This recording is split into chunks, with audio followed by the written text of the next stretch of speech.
Ar-rijalu qawwamuna 'alan nisa bima faddalallahu ba'dahum 'ala ba'din wa bima anfaqu min amwalihim.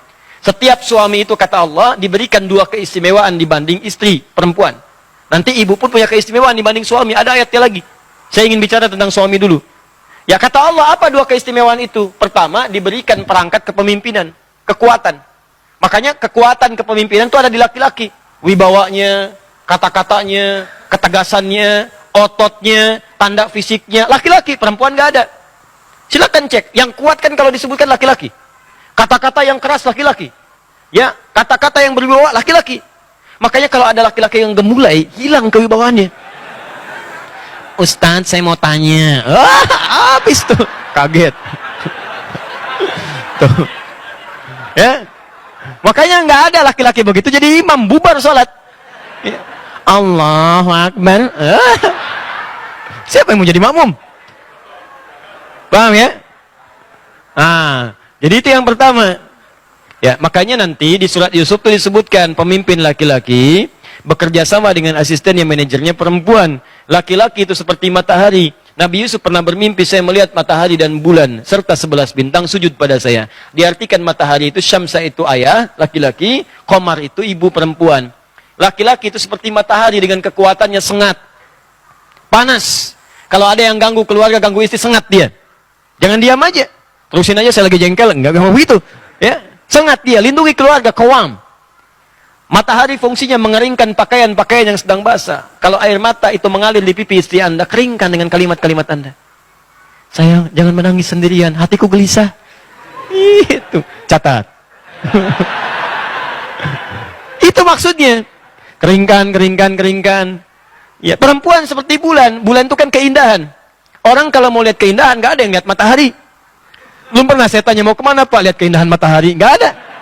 Pasti lihat bulan keluar, indah, tampil. Demikianlah seorang istri yang baik. Begitu suami pulang, lihat. Cantik fisik itu relatif, walaupun jelek mutlak. Ya. Tapi keindahan akhlak itu utama. Makanya Sayyidah Khadijah itu kan ketika Nabi melihat, tuh hilang kegelisahannya. Nabi itu sedang capek, lelah. Menerima dakwah, nyampe rumah, lihat wajah istri, baru lihat aja. Itu hilang kegelisahannya, baru lihat wajahnya. Dia bukan bicara masalah kecantikan fisik, bukan. Keindahan kata-katanya, keindahan tampilannya.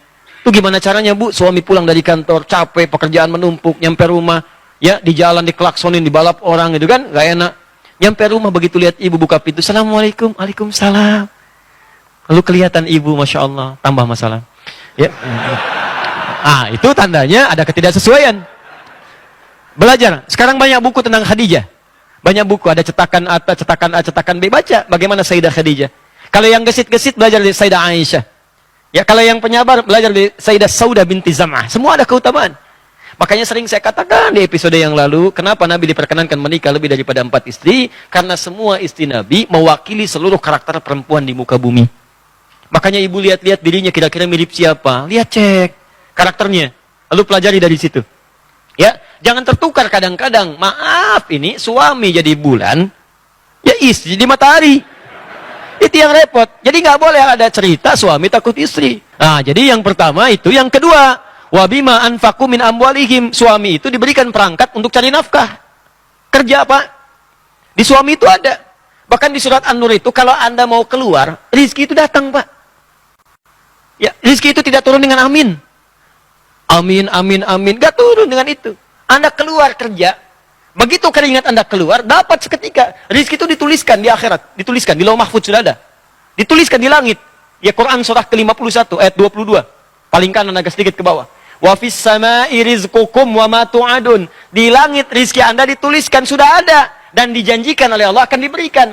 Kapan itu diberikan? Kalau Anda keluar, mau kerja menjemputnya. Anda keluar, baru keluar rumah tuh dituliskan. Bergerak Anda, rizki turun. Cuma kadang-kadang ada yang turun langsung seketika, ada yang diakumulasikan sehingga jumlahnya terasa besar. Cuman kadang-kadang Anda nggak sadar. Hari pulang pertama nggak dapat, sepekan nggak dapat. Begitu sebulan keluarnya banyak. Sebulan yang diakumulasikan.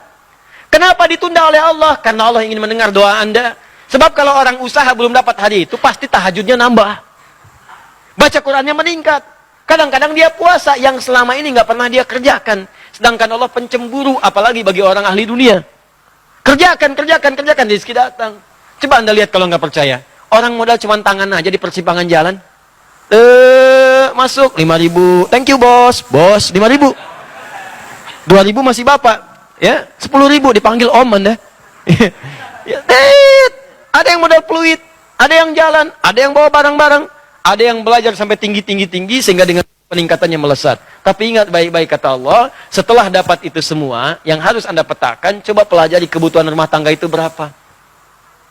Sebulan 20 juta, gaji 30 juta pendapatannya, 30 juta, maka pahamilah kata Allah, yang 10 juta, itu bukan saya lebihkan, tapi saya berikan kepada kamu untuk nyari akhirat. Cuman dititip, belum itu diambil.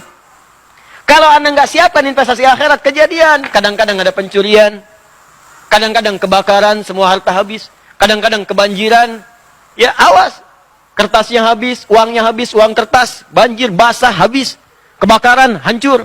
Apa yang mau Anda banggakan dari situ? Nggak ada. Makanya begitu itu ada, niatkan untuk akhirat. Dan hebatnya kata Allah, begitu Anda keluarkan, ditambah bukan dikurangi. La in syakartum, Quran surah 14 ayat yang ke-7. Gimana mengeluarkannya? Ada zakat. Begitu zakat dikeluarkan naik 10 kali lipat. Makanya keluar zakat. Makanya kata Allah, kalau ada orang lupa zakat, ingatkan dia. Kalau perlu ambil. Ya, yang berhak supaya dikeluarkan. Saking sayangnya Allah supaya nambah hartanya bukan berkurang. Kalau nggak dikeluarkan ada ancaman, kalau dikeluarkan tambah 10 kali lipat. Di mana dalilnya Ustaz? Quran surah ke-9 ayat 103. Diberikan ke 8 golongan Quran surah 9 ayat ke-60. Yang 103, khudz min amwalihim shadaqah. Ambil dari harta temanmu itu. Ingat dia zakat belum keluar, ingatkan supaya zakat. Berikan ke 8 golongan. Dapat 10 pahala. Ningkat lagi hartanya, ningkat minimal 10 kali lipat. Kalau sudah keluar zakat masih ada, infak keluarkan. Infak itu lebih dahsyat. Kalau zakat fardu memang harus keluar. Kalau infak itu sunnah. Kalau dikeluarkan pahalanya lebih daripada zakat, 700 kali lipat paling minimal. 700 kali lipat paling minimal. Dari mana dalilnya Ustaz? Quran surah kedua Al-Baqarah ayat 261. Paling kiri sebelah atas. Matalul ladzina yunfiquna amwalahum fi sabilillah kamathali habba ambatat sab'a sanabil fi kulli sumbulatin mi'atu habba wallahu yudha'ifu liman yasha wallahu wasi'un alim. Orang kalau mau infak diibaratkan kata Allah seperti menanam 1 biji, tumbuh 7 tangkai. Setiap tangkai ada 100 biji baru. 1 kali 7 kali 100, 700 kali lipat paling minimal. Bahkan bisa dilipat gandakan tanpa batas sesuai keikhlasan. Makanya kadang-kadang disentuh pengajian ada kotak infak, itu bukan mobil-mobilan tuh. Lewat bukan. Infak.